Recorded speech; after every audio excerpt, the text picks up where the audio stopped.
Praise lord. దేవుని నామమునకు మహిమ కలుగును గాక. యేసయ్య నామం పేరిట మీ అందరికీ ప్రత్యేకమైన వందనాలు తెలియజేస్తూ ఉన్నా. మహాగణుడు మహోన్నతుడైన యేసయ్య నామం నీ ద్వారా నా ద్వారా ఈ దినమందు మహిమపరచబడును గాక. ప్రార్థన. ఆది సంభూతుడానికి స్తోత్రాలయ. సర్వలోక సృష్టికర్త నీకు వందన. ఈ ఉదయకాల సమయమందు ఈ మాటల ద్వారా మమ్మల్ని దర్శించండి, ఆదరించండి, తోడై ఉండండి. యేసయ్య నామమును అడుగుచున్నాము తండ్రి, ఆమేన్. దేవుని వాక్యంలోనికి మనం వెళ్దాం. సామెతల గ్రంథం 8వ అధ్యాయం 32వ వచనాన్ని మనం చదువుకుందాం. కావున పిల్లలారా, నా మాట ఆలకించుడి, నా మార్గములను అనుసరించేవారు ధన్యులు.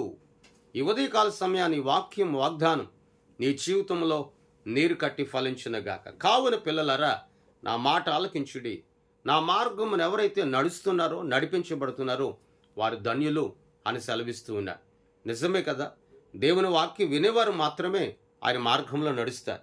దేవుని వాక్యం వినేవారు మాత్రమే కష్టాలు వచ్చినా, దుఃఖాలు వచ్చినా, శ్రమలు అనేవి ఎదురవుతున్నా సరే వాటి వైపు చూడకుండా దేవుని వైపు చూచి వారు నడిపించబడగలుగుతారు.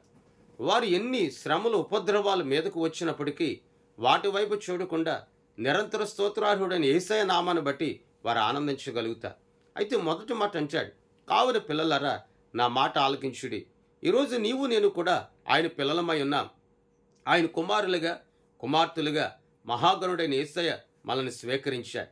మనల్ని స్వీకరించి ఈ భూమి మీద సమస్తమైనటువంటి వాటి మీద కూడా ఉన్నతమైనటువంటి శక్తిని, ఉన్నతమైనటువంటి ఆనందాన్ని అనుభవించడానికి నేటి వరకు కూడా సజీవులుగా ఆయన ఉంచాడు.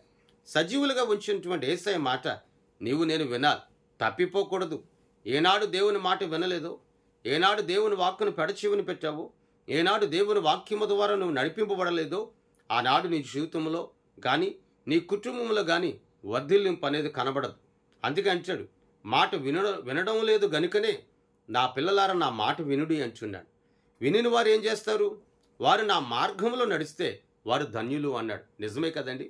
దేవుని వాక్యం వినుచున్న ప్రతి ఒక్కడు దేవుని మార్గంలో నడవడం లేదు. ఎందుకంటే దేవుని మార్గంలో జీవం ఉంది, దేవుని మార్గంలో శక్తి దాగి ఉంది, దేవుని మార్గంలో శ్రేష్టమైన మహిమ దాగి ఉంది, దేవుని మార్గంలో శ్రేష్టమైన ఆనందం నిలిచి ఉంది. మరి వాటిని విడిచిపెట్టి మనుషుడు లోక సంబంధమైన మత్తుకి, వ్యభిచారానికి, పాపానికి, వాటి వైపు ఆ మార్గాల్లో మనుషుడు నడిపించబడుతూ ఉన్నాడు. అయితే వాక్యములు అంటాడు, వాటిని విడిచి, ఆ మార్గాలను విడిచి అక్షయమైపోయే వాటి వైపు మీరు చూడకుండా అక్షయమైనటువంటి దేవుని మహిమ మీరు ధరించుకోవాలి, దేవుని సన్నిధి మీరు అనుభవించాలి అంటే నా మాట ఆలకించాలన్నాడు. మరి ఈ రోజున నీవు ఆలకిస్తున్నావా? ఒక భర్తగా, భార్యగా మీరెవరు దేవుని మాట ఆలకిస్తే మీ బిడ్డలు మీ మాట ఆలకిస్తారు. మీ బిడ్డలు దేవుని సన్నిధిలో వారు నడిపించబడతారు, బలాభివృద్ధి నొందుతారు. మొదట నీవే వినకపోతే నీ మాట నీ బిడ్డలు వినరు. గమనించు, ఈ వాక్యం నీ జీవితంలో నీరు కట్టి ఫలించునుగాక. ప్రార్థన. గొప్పవాడానికి స్తోత్రాలయ్యా. ఈ ఉదయకాల సమయాన ఈ మాటల ద్వారా మమ్మల్ని దర్శించండి, తోడై ఉండండి. మా జీవితంలో నీరు కట్టి ఫలించునుగాక. ఆదరించండి, బలపరచండి, శక్తిని దయచేయమని యేసయ్య నామమున అడుగుచున్నాము తండ్రి, ఆమేన్. దేవుని సన్నిధి మీ అందరికీ సదాకాలము తోడయండి, నడిపించునుగాక. ఆమేన్, ఆమేన్, ఆమేన్. మీ అందరికీ వందనాలు తెలియజేస్తూ